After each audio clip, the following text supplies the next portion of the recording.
반갑습니다. 오늘 AP투자연구소 오후 마감 시황을 진행해볼 AP투자연구소 이석현 전략팀장입니다. 만나서 대단히 반가워요. 예, 대단히 반갑습니다. 예, 보시기 전에 구독, 좋아요 한 번씩 눌러주시면 대단히 감사하겠습니다. 오늘도 시장지수 점검, 향후 전망, 유의미한 개별 종목 진단 요 세 가지로 꾸려나가 볼 겁니다. 예, 오늘 시장은 굉장히 좀 이질적인 흐름을 보였습니다. 예, 코스피하고 코스닥이 상승했다, 뭐 떨어졌다, 단순히 이런 상황으로 제가 이질적이다라고 이제 말씀을 드리는 게 아니라 환율이 위로 올라갈 수밖에 없는 상황이었고 실제로 다시금 지금 이제 1200대로 진입을 하다가 다시금 1300대로 이제 진입을 했는데도 외국인들이 순매수세를 보여줬다는 것이죠. 이 부분은 굉장히 좀 이제 이질적인데, 보통, 그러니까 이게 제가 말씀드리는 게 좀 받아들이기가 좀 어려우실 수도 있으실 텐데, 이게 좀 이제 쉽게 설명을 드리자면, 가령 예를 들어서 어느 A에서 B라는 이 구간, 이 시간이라는 기간 동안에 환율이 1000원에서 1300원으로 올라가는 게 확실하다라고 한다면, 외국인들은 우리나라에, 매수를 안 해요. 네, 종목 매수 안 합니다. 결국은 왜? 결국은 외국인들도 국내 주식에 투자를 하려면은 원화로 바꿔야 돼요. 근데 내가 1달러 가져왔어요. 1달러로 1000원으로 바꿔서 이제 매매를 막 이렇게 하고 있는데 이게 1300대 1이 돼 버리면 나중에 또 달러를 바꿔서 나가야 될 거 아니에요. 그러면은 1300원, 300원을 더 줘야 되는 거예요. 그러니까 마이너스 30%죠. 그거 자체로도. 그걸 이제 환차손이라고 하는데, 이게, 아니 뭐, 캔들맨 씨, 아니 뭐, 이석현 씨, 이거 그냥 1295원에서 1310원인데 별 차이도 안 나는데 이거 가지고 그렇게까지 생각하는 게 말이 돼요? 라고 이제 생각을 하실 수 있는데, 지금 전체적인 상황을 보십시오, 이렇게. 환율 계속 올랐죠. 1097원에서부터 시작했는데 지금 1300원 됐죠. 제가 하는 말이 그냥 하는 말이 아니라는 거. 그러니까 이런 상황이 지금 유지가 되고 있는 기조가 계속 이어지고 있고, 그리고 금리 인상으로 인해서 굉장히 좀 원화 약세가 좀 이제 가시화되니까, 왜냐면 시중에 돌아다니는 달러 자체가 줄어들게 되는데, 이제 긴축 정책을 하면서. 그런데 국제화폐, 그 국제 결제 표준은 달러예요. 어떻게든 우리는 달러를 가지고 있어야 된다고. 근데 절대 통화량 자체가 이제 줄어들었잖아요. 그러니까 확보를 하는 게 더 어렵죠. 시장에 수요는 있는데 공급은 줄었어요. 그러면 달러의 가치가 높아지니까 상대적으로 원화의 가치는 약해질 수밖에 없어요. 지금 그게 이 환율 차트에 그대로 녹아나 있는 겁니다. 그럼에도 불구하고 외국인이 이렇게 들어와서 순매수세를 보였다라는 거는 제가 판단하건데 어떻게 판단할 수 있느냐면요. 우리나라 증시의 낙폭이 전 세계 금융시장의 낙폭 중에 제일 커요. 그러다 보니까 아무래도 그런 부분에 대해서 좀 이제 과매도 국면이다라고 이제 판단을 하고 외국인들이 들어온 게 아닐까라고 저는 이제 개인적으로 판단이 되는데, 외국인들이 순매수세를 계속 보여줄 수 있을지는 모르겠어요. 네, 지금 워낙에 기준금리 계속 올릴 기조죠. 그러니까 이제 달러 강세가 확실시 되는 측면에서 환율은 계속 위로 올라갈 수밖에 없을 텐데, 그 부분에 대해서 좀, 우리가 생각을 하건데, 어찌됐건 간에 결국은 종목이 올라가려면은 2대 세력이 있죠. 기관, 외국인. 근데 이제 외국인이 빠지게 되는 상황이니까 오히려 돈을 빼가잖아요. 그러니까, 어, 굉장히 시장 상황이 전반적으로는 안 좋아질 수 있는데, 그럼에도 불구하고 우리는 투자를 하는 입장에서 이제 답을 찾아가야 되는 그런 과정이 있단 말이죠. 그래서 이 마감 시황을 보시는 걸 테고요. 그죠? 그런 시점에서 이제 한번 이제 알아가 보면은 뭐가 있냐면, 지금 미중 무역 갈등으로 시작이 된 게 지금 미중 반도체 전쟁으로까지 지금 퍼져 나가고 있는 그런 상황입니다. 양안 전쟁이 모두를 패자로 만드는 이유, TSMC의 전략적 중요성이 좀 우뚝 서고 있다라고 이제 되어 있죠. 중국이 단순히 대만을 통일하겠다라고 얘기를 하는 것은 하나의 중국 원칙뿐만이 아니라 이 반도체에 대한 어떤 그런 영향력을 행사하고 싶은 그런 것도 있는 거예요. 지금 TSMC가 파운드리 시장에서 차지하고 있는 비율이 거의 65%거든요. 여기 이제 나오죠. 삼성이 굉장히 좀 뒤늦게 들어갔음에도 불구하고 18% 거의 20%는 상당수의 점유율을 차지하고 있는 건데 대만이 정말 좀 저기 한 거죠. 그렇기 때문에 중국이 어떤 그런 이데올로기, 우리는 하나의 중국이냐, 우리는 같은 중국이냐라는 이제 이데올로기가 대만인들한테 먹히게 들어가서 이걸 온전히 흡수하게 되면은 대만의 힘은, 아니, 중국의 힘은 굉장히 강해지겠죠.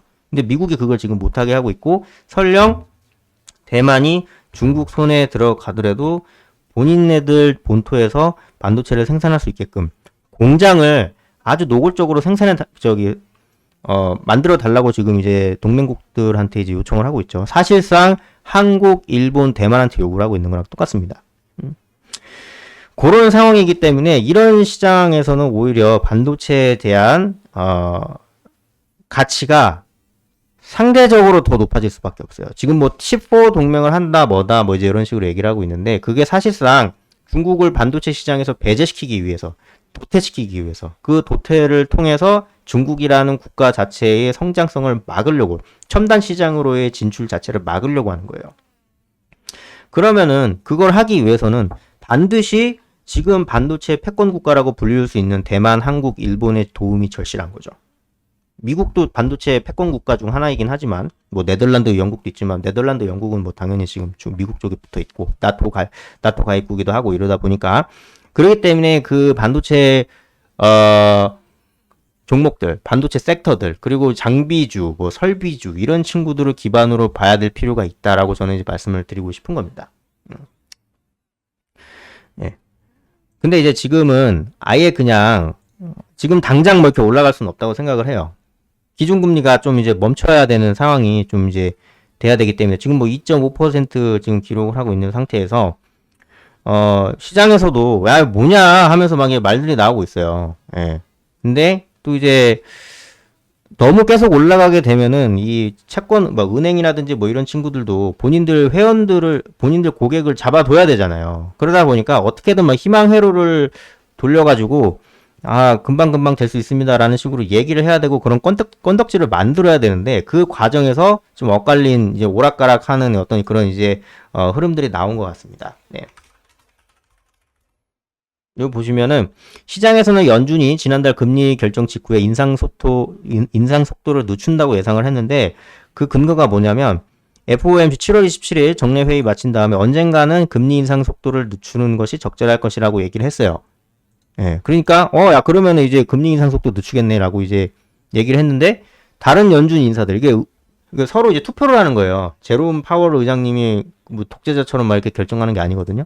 이달 들어서는 계속해서 금리를 빠르게 올려야 된다. 맞아. 이분들은 이제 그렇게 말씀하시는 거죠. 아니, 제롬 파월 의장님이 그렇게 말씀하신 거 맞는데, 그 언젠가는이라는 게 오늘이 아니라고 이 친구들아.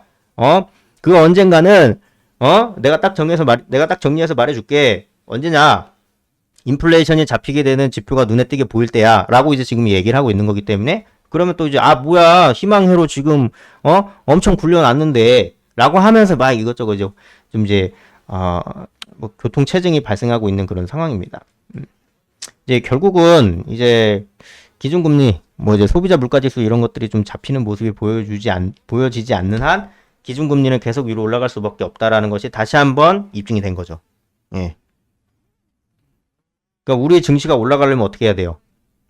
소비자 물가지수, CPI 지수 이런 것들이 낮아져야 되는 게 보여야 된다는 거예요.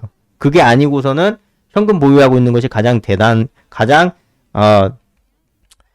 확실한 방법이다. 현명한 방법이다라고 얘기해 볼 수 있는 것이겠죠. 근데 그런 거는 이미 주식 투자를 하지 않고 현금화를 다 끝마치신 분들에 한해서 그런 거고, 지금 막 물려 계신 분들, 뭐 이런 분들은 마냥 내가 현금을 가지고 있는데 속 타는 내 계좌를 보면서 이거를 계속 이제 안 사고 내비둬야 되나, 이러기가 굉장히 어렵다는 거죠. 뭐라도 해야 된다라는 입장이신 거기 때문에 제가 이제 유의미한 개별 종목 진단을 통해서 최대한 그럼에도 불구하고 개별 섹터에서는 어느 정도 어떤 흐름이 나올 수 있는가에 대해서 이제 말씀을 드리려고 하는 겁니다. 네.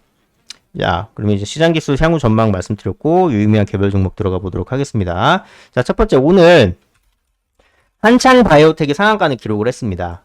한창 바이오텍이 상한가를 기록을 했는데, 왜 상한가를 기록을 했느냐? 블록딜 때문이에요.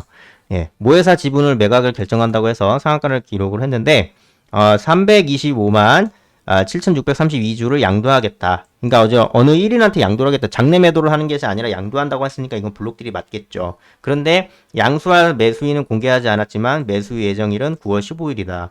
이미 다 이제 얘기가 된 상태입니다. 그죠? 요거 때문에 이제 상한가를 한번 그렸고, 사실 이게 뭐 상한가를 그릴 만한 그런 상황은 아닌데, 오히려 주식 팔아가지고 돈 메꾼다 이런 얘기인데, 그렇게 좋은 건 아니죠. 네, 그렇지만, 시장은 이거라도 좋은 거다라고 이제 반응을 해서 이제 돈이 몰렸다라고 이제 받아들이시면 될 것 같습니다. 네. 그 다음에 이제 코이즈 같은 경우도 이제 상한가를 쳤는데요. 자, 코이즈 같은 경우에는 이재명 관련주다라고 이제 돼서 이제 상승을 했는데, 뭐 이제 조재영 대표가 더불어민주당 당권주자 이재명 후보와 같은 중앙대학교 출신이다라고 이제 됐는데, 이거는 그냥 제끼셔도 될 것 같습니다. 네. 자, 그리고 위메이드 맥스 같은 경우도 이제 상한가를 쳤는데요. 이제 위믹스 3.0 출시 기대감 때문에 이제 상승을 했다라고 이제 말씀드릴 수 있겠는데, 온라인 미디어 간담회에서 다음 달에는 오픈할 수 있을 정도로 완성도를 보여줄 수 있을 것이다. 라는 이제 진정한 오픈 플랫폼으로 발전하고 외부 메인넷을 담기에 기술적 뭐 이런 걸 이제 만들어서 뭘 하겠다. 이제 이런 식으로 지금 얘기를 하고 있는 거죠. 디지털 콘텐츠 사업 부서라고 이제 말씀드릴 수 있겠고요. 뭐 소프트웨어 개발 뭐 이제 이런 거다라고 이제 말씀드릴 수 있겠습니다.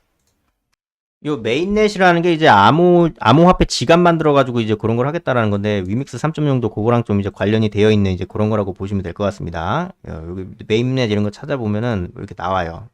보시면은, 토큰, 코인 뭐 이런 거 한번 읽어보시면 좋을 것 같습니다. 예. 여기 잘 설명이 되어 있네요. 메인넷, 테스트넷을 시행해서 준비하고 성공 후 메인넷 릴리즈, 독립적인 플랫폼으로 트랜잭션과 생태계를 구성 완료, 독립적인 지갑 생성, 코인으로 전환 완료. 네. 그러니까 저 이더리움 뭐 이런 이제 이런 것처럼 이제 동일한 상황이 이제 된다라고 이제 보시면 될 것 같습니다. 이게 정리가 잘 돼 있네요. 네. 그렇게 보시면 될 것 같고, 그러니까 이제 위메이드 맥스는 이제 한번 지켜볼 필요가 있다라고 볼 수 있겠죠. 네. 이제 RF 세미 같은 경우에도 이제 상한가를 쳤는데, 이 친구는 이제 1700V SiC 전력 반도체를 이제 본격적으로 생산한다라는 식으로 돼서 이제 높은 전력이 필요한 전기 제품이나 전기차, 수소차, 5G 통신망에서 이제 전류 방향을 조절하고 전력 변화를 제어하는 필수 반도체를 이제 생산한다라고 해서 상한가를 기록했습니다. 이런 거는 좀 이제 두고 보실 필요가 있어요. 네. 관련 종목들도 한번 체크해 보시면 좋을 것 같습니다. 네, 이렇게 제가 이제 말씀을 드렸고요. 저는 다음 시간에 다시 찾아뵙도록 하겠습니다. 감사합니다.